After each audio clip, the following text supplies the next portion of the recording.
Hi there, my name is Sophie Helmus, and I will be reading Edgar Allan Poe's Annabel Lee for my favorite poem project. The reason that I chose this poem is because I believe it was one of the very first poems that I had ever done a critical analysis or a poetry analysis on, which is kind of funny that it was one of the first poems I analyzed, considering it was Poe's very last poem that he had wrote before he died.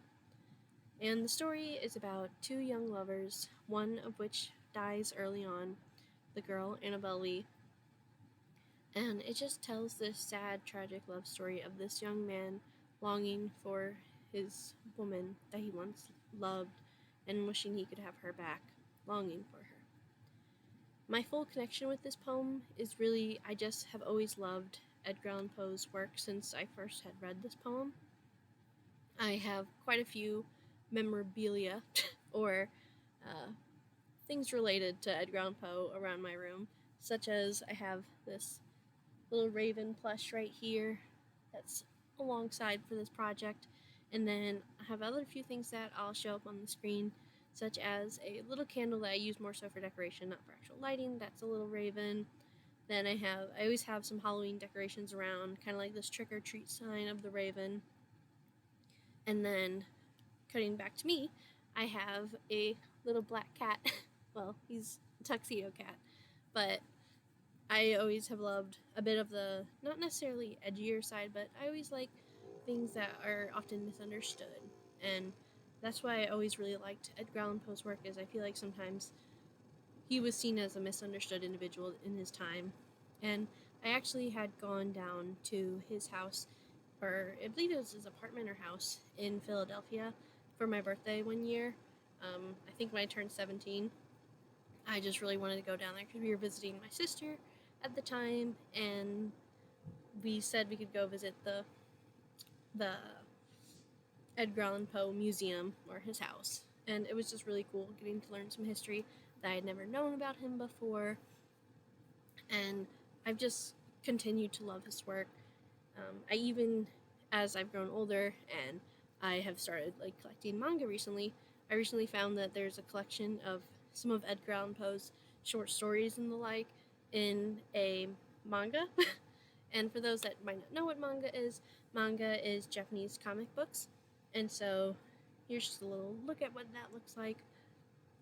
But I've just always felt connected with this, and specifically with Annabel Lee, I feel like it's a poem that I would like to have that kind of love, in the sense of not one of us tragically dying young, but a love in which we're longing for each other. And the young man in the story just truly seems to be in love with this young woman, and he even blames the heavens for it.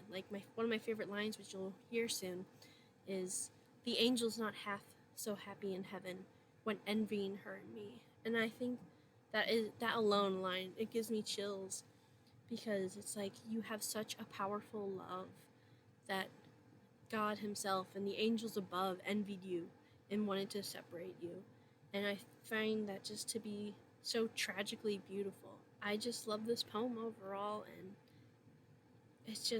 it always takes me back to wanting this love that I want to have, and that maybe I will have one day. But again, not dying tragically young. So here is my reading of Edgar Allan Poe's Annabel Lee. It was many and many a year ago, in a kingdom by the sea, that a maiden lived there whom you may know by the name of Annabel Lee. And this maiden she lived with no other thought than to love and be loved by me. I was a child and she was a child in this kingdom by the sea, but we loved with a love that was more than love, I and my Annabel Lee, with a love that the winged seraphs of heaven coveted her and me.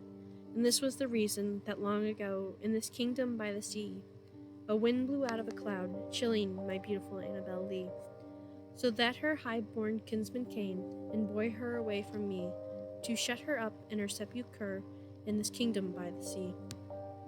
The angels not half so happy in heaven when envying her and me. Yes, that was the reason, as all men know, in this kingdom by the sea, that the wind came out of the cloud by night, chilling and killing my Annabel Lee. But our love, it was stronger by far than the love of those who were older than we, and of many far wiser than we. And neither the angels in heaven above, nor the demons down under the sea, can ever sever my soul from the soul of the beautiful Annabel Lee. For the moon never beams without bringing me dreams of the beautiful Annabel Lee, and the stars never rise but I feel the bright eyes of the beautiful Annabel Lee.